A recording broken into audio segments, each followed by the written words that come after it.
weekly wave. We're going to get started, and our first slide has to do with accountability.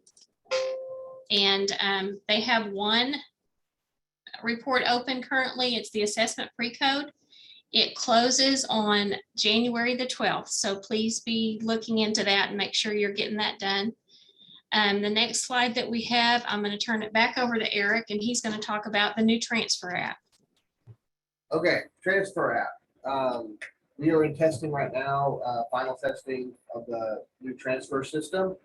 You guys have received a PDF copy of the form. That is for your information of what's going to be on the form. That is not something we want you to turn into a Google form for your website. It's not what we want you to do at all. It's just for your information. It's for you to print them out. If a parent doesn't have internet access, that they need to fill this out and bring it to you in a hard copy form. It was an example. It's what the form is going to look like on the SDE website. We will be releasing on the SDE website a form for parents to request transfers statewide. They can do that, they'll be able to do that on the state website on sde.ok.gov. It'll be a place they go, and we'll let you know where that's going to be as soon as we have it up and going. The application will be available on January 1. We're going to ask a few different districts to make sure that we have everything in place the way you guys need it.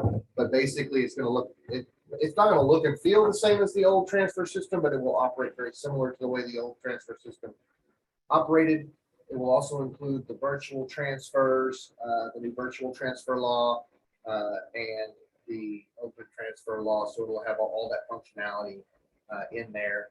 If you're not familiar with those rules, you should be looking at those rules. Students can only transfer to virtual district twice. They can only transfer away from their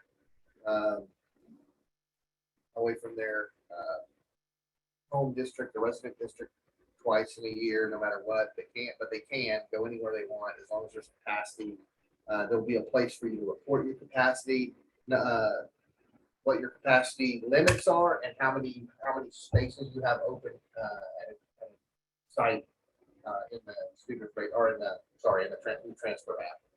So you'll be able to report 20 per classroom, or we have 60 seats in first grade in the district, and 2 of them are open.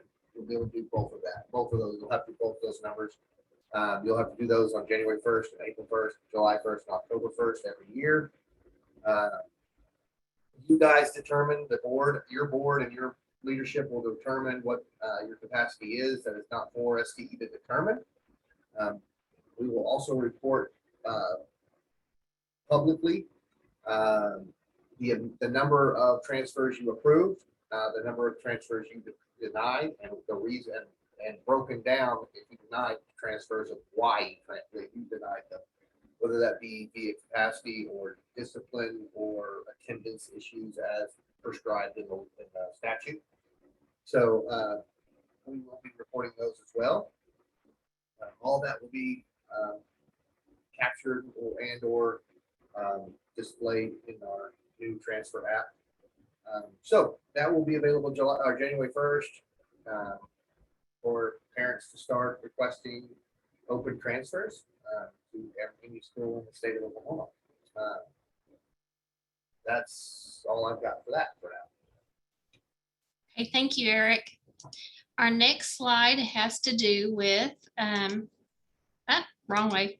Validation errors.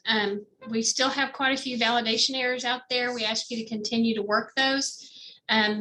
There is guidance on correcting the error in the help column, and you can always supply the CIF XML to your vendor for assistance in resolving those errors.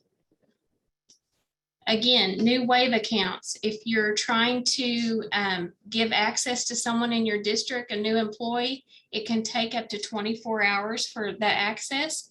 And we ask that you contact OMES. They have to be involved to provide access. And their email address is servicedesk@omes.ok.gov. as you can imagine right now with class size, our contact volume is very high. And so again, we ask that you give us 24 to 48 hours turnaround time to respond and investigate your specific issue. You know, I'm going to continue to put this on the slide, but when you email, please don't provide a student's full name or any specifics about the student. All we need is their local ID or SDN, and we can look them up that way. Our next slide is our infamous class size app.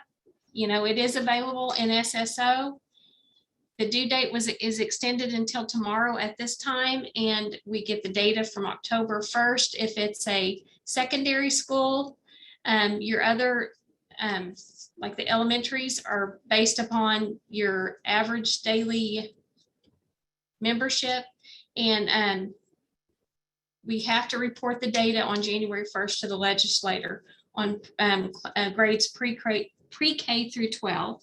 And if you've got questions regarding it, not only can you email Dean or accreditation, but we have Dean on the call right now that can help in answering some of your questions. Dean, are you there?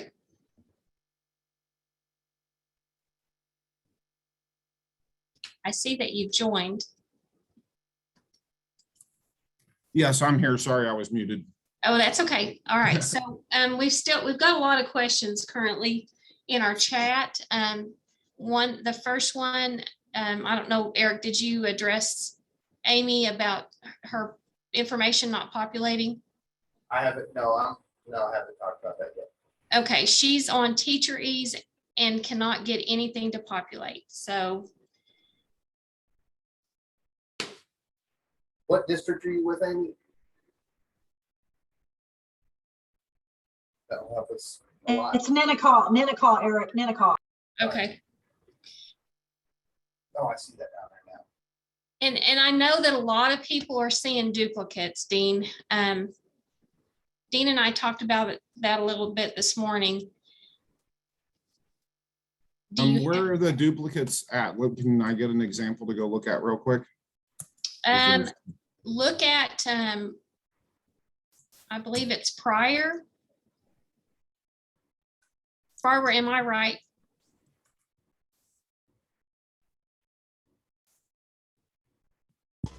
I'm in Bartlesville.